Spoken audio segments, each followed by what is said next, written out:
Just cold. It's dangerously cold. Let's head out to News 4's Nalina Shapiro in Delaware Park with more on that. Nalina, how cold is it? Well, it's very cold, Victoria, and it's really easy to get frostbite when you're out here in the cold. So make sure you bundle up and use things like hand warmers. I put one inside my glove to keep me extra warm. Lots of layers and fur are the only ways to stay warm in these frigid temperatures. Susan Piper was one Buffalonian braving the cold in Delaware Park on Monday morning.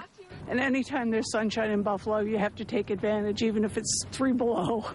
Susan says to prevent frostbite, she makes sure most of her skin is covered and limits the time she spends outside. I'm as protected as I can be, and if it gets too cold, I'll go back to the car, but usually I can make it around the park. You just want to use common sense is really what we can encourage. Jay Smith from Rural Metro says they see a spike in calls when the temperatures drop below 10 degrees.